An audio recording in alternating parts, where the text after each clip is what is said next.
Hello and welcome to Your Community, Your World. My name is Shola Ladenika. This program looks at what's happening within your community. We thank God for a new week. Last week was certainly challenging, especially in Nigeria. Today's show is all about the EndSARS protests that took place in Nigeria. We will take a look at events week beginning 18th October till date.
Red amala and bekiri, please.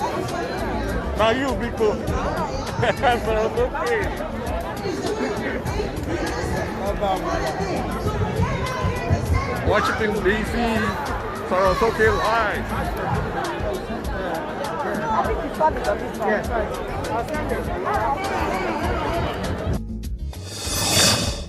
Where is our president? Vice President is apologizing. He's writing letter. Where is our president? Oga Buhari, Baba Buhari, President Buhari. What will it take you, sir? Dear Mr. President, what will it take you? Your children are on the streets. They voted you in. What will it take you to stand up as a father? Not as a president, sir. As a father. Forget people writing script for you. And just say, my children, not fellow Nigerians, not citizens of Nigeria, my children, we have disappointed you. We have hurt you. We are sorry. If you really have a good intention, sir, what will it cost you, Mr. President, to say, my children, believe me as your president, give me 30 days. This shall be done. If this is not done in 30 days, I will resign. If this is not done in 6 months, I will resign. What will it cost you to do that?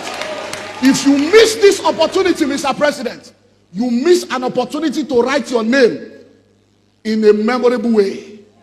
This is the time for you to prove that you are a man of integrity. Rise up and bring the reform that the nation needs. EndSARS!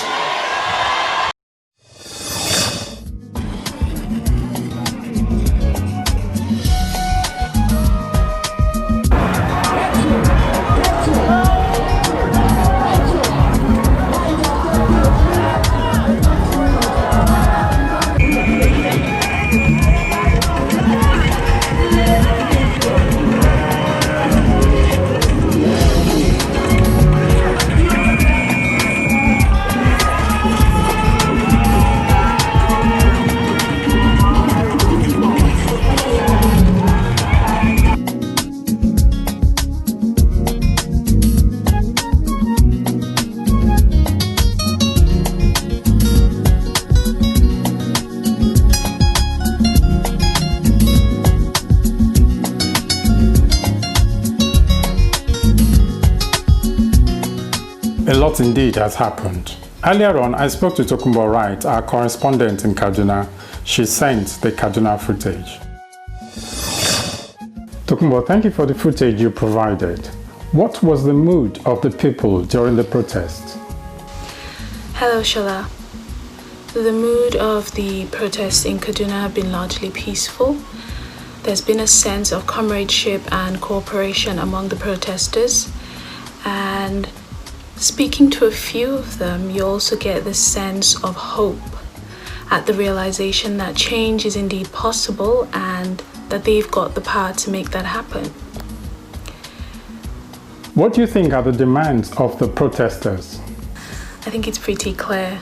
Nigerians have been speaking for a couple of weeks and even a lot longer than that. And these protests have been going on for 2 weeks. And the protests in Kaduna carry the same message as the protests across the country that are currently going on in other parts of the country. It is to end SARS, to end police brutality, calling for police reform, and also to let people know the aim of these protests by telling stories of victims and hearing stories of victims themselves at these protests, and calling for the government to have a proactive approach to ensuring the safety of its citizens. And finally, how long do you think this can continue? I don't think I can say, but I do think it all depends on the actions of the government and how we go forward from here. Thank you, Tokunbo Wright. Please be safe. That was Tokunbo Wright, our correspondent in Kaduna. EndSARS now. Enough is enough. EndSARS now. Enough is enough. Having tattoos or piercings isn't a crime. End SARS now. End police brutality. My husband and I chased down by SARS thinking he's a criminal and a Yahoo boy. Threats and bullying until they saw our marriage certificate. End SARS now. Being honest and real to people is not a crime. Stop spoiling the trust in the Nigerian youth. Today's generation is awake. The world is watching and we are supporting you. End SARS now. End police brutality now. End bad government now. Enough is enough. As a non-Nigerian, I don't want to be afraid to visit a country that I love. Stop being racist. And driving an expensive car is not a crime. Too many innocent lives has been killed. End SARS now. End police brutality now. Enough is enough. We move together. God is in control. Being awake and open-minded is not a crime. We have so many resources that are wasted.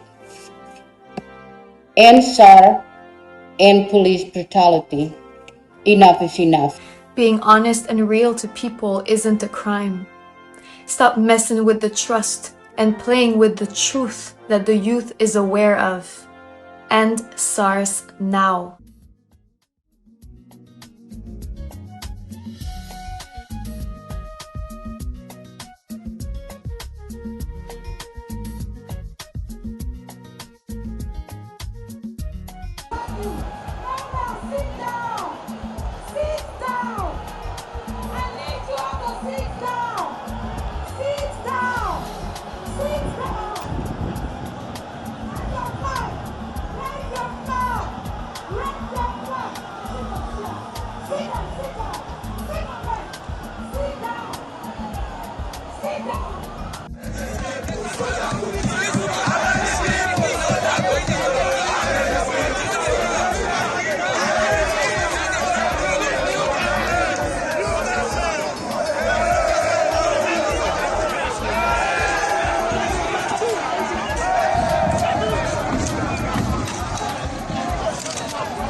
I'm sad and heartbroken. I don't know where to start from. I'm not the kind of guy that talks about politics, but I can't keep quiet anymore for what is going on back home in Nigeria. I would say Nigerian government, you guys are a shame to the world for killing your own citizens, sending military to the street to kill unarmed protesters because they are protesting for their rights. It's uncalled for. Today, 20th of October 2020, you people will be remembered in the history as the first government that sent military to the city to start killing their own citizens. I am ashamed of this government. We are tired of you guys and we can't take this anymore. I'm calling the UK government, calling all those leaders in the world to please see what is going on in Nigeria and help us, help the poor citizens. The government are killing their own citizens. We are calling you guys, the UN, to see to the matters. And I want to call my brothers and sisters back home to remain safe. Be indoors, please don't come out, because these governments, they are killers and they will keep killing if the world did not talk about this. God bless you all and remain safe. One Nigeria. We move. This is a message to the people of Nigeria. Even though I'm not there with you in the physical, we've been making some tangible efforts to try and support your protests on the ground. I know it's getting to a stage where things are heating up and tensions are high, but in my prayers at night, I'm praying for peace and positivity, because I know the people on the ground aren't trying to be heard for their own benefit. It's in benefit of the next generation. Me, myself, I've had to take time to understand the issues that people in Nigeria are facing. And why sometimes I'm silent is because I've learnt my silence can't be misquoted. So me and my family and my close friends have been trying to do some tangible things.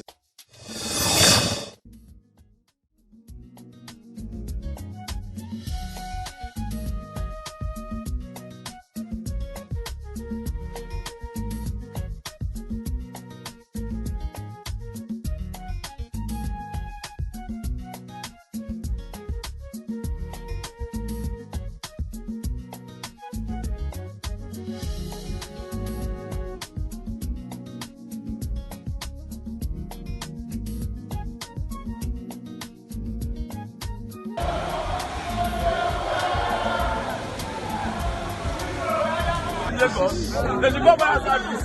They should call for your service. Yes, go by service. BRT no you go. The youths are angry because two of their brothers were gunned down this morning.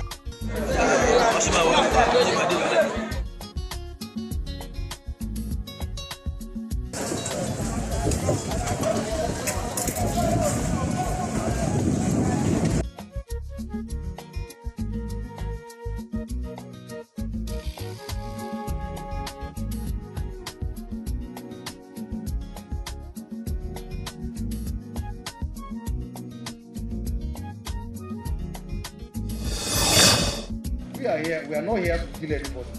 We are here to protect you. We are here to protect lives and property.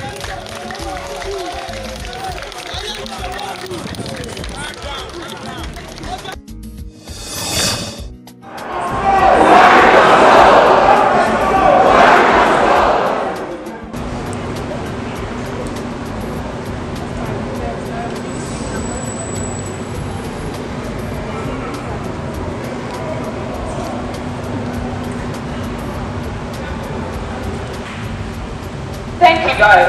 I want to remind you guys, Nigerians all over the world are excelling in every single position that there is. Can you imagine the potential that Nigeria could have?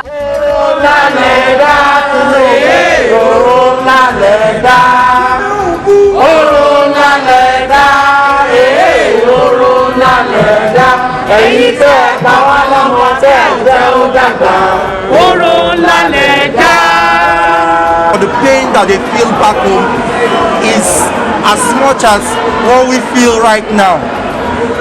In the last few days here in London, we've been protesting, and just like our brothers back home, it's been a peaceful protest. Any civil society should have done something about it. Buhari must go. Buhari must go. EndSARS now. We are tired. How can you kill us? Buhari must go. Our basic amenities you don't provide for us, and you are killing us on top. This is a very peaceful protest. We are begging the Nigerian government to stop killing our youth, to stop killing us. They should stop police brutality. EndSARS. We are dealing with the old school oligarchies. Yes. And we are dealing with old school dangerous murderers. Yes. They have already failed Nigerians. Yes. Over 60 years, they have not done nothing.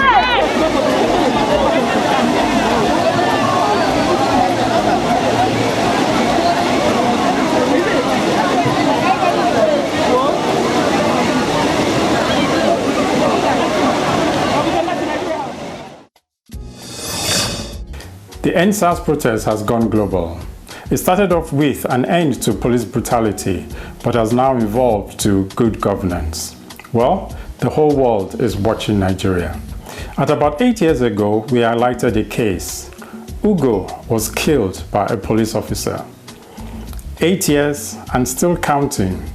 Justice is yet to be served.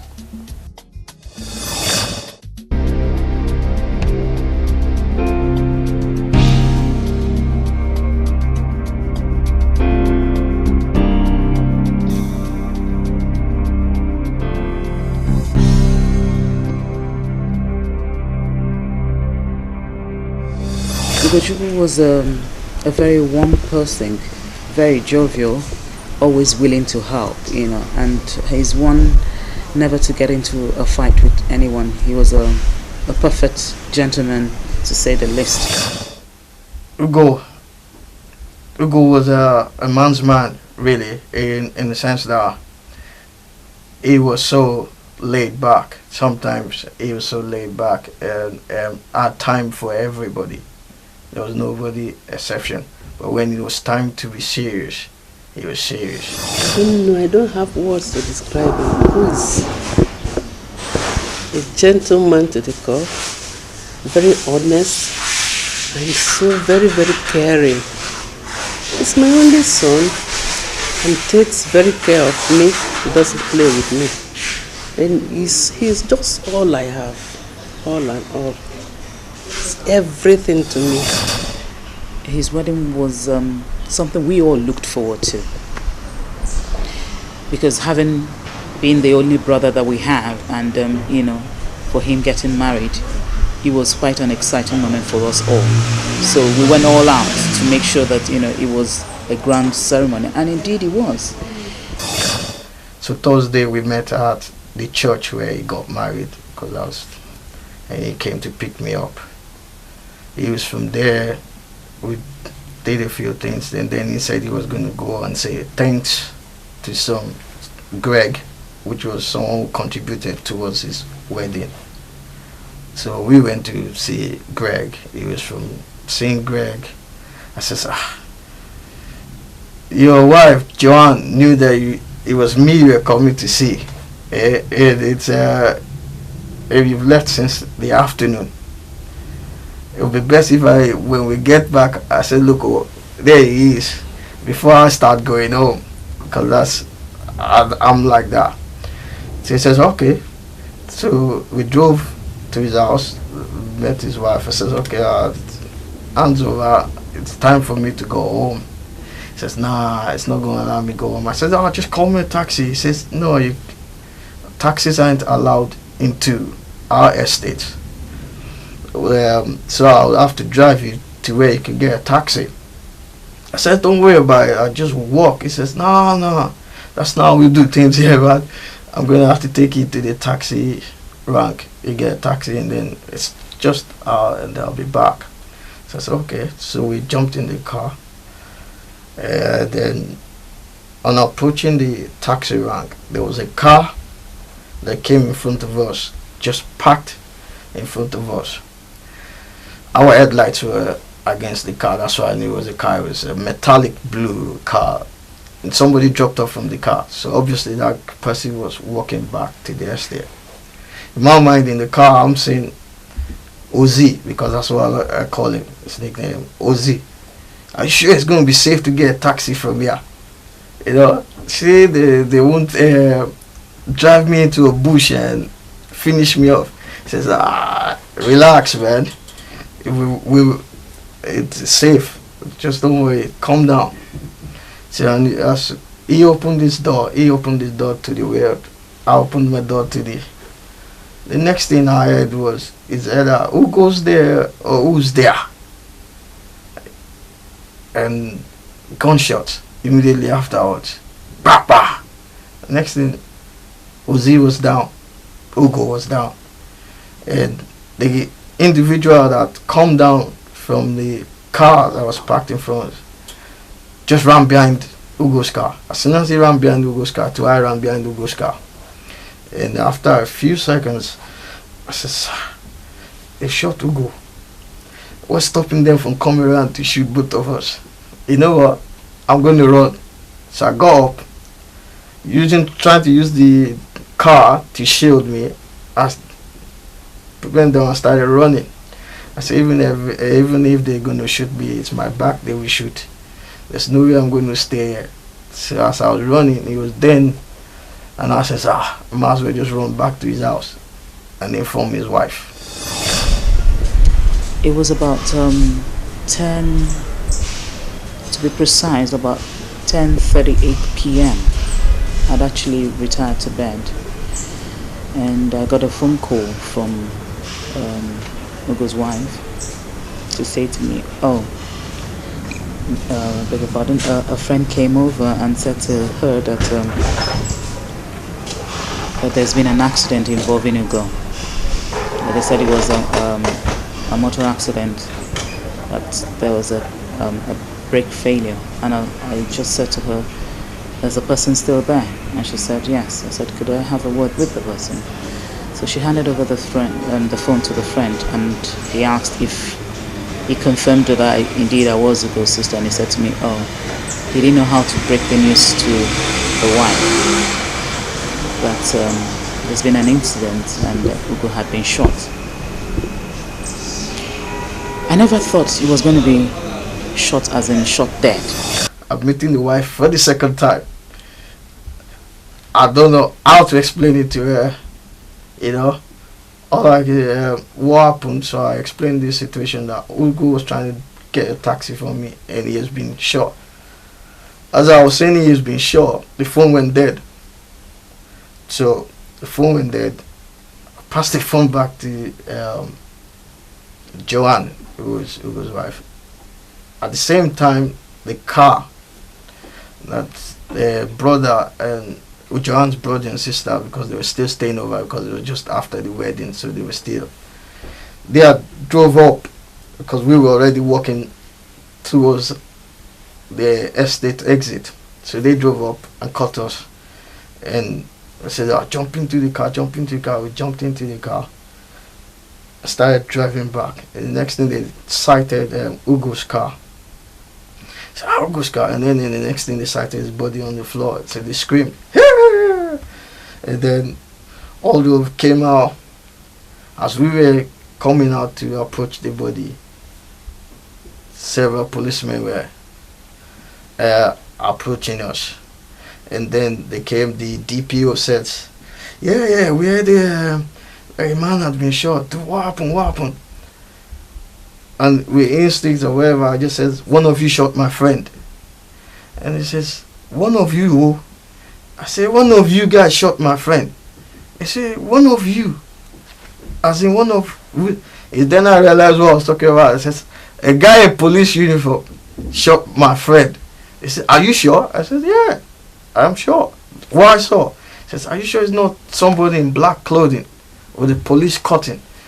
But at the time he was saying that, Joanne was more concerned about her husband on the floor.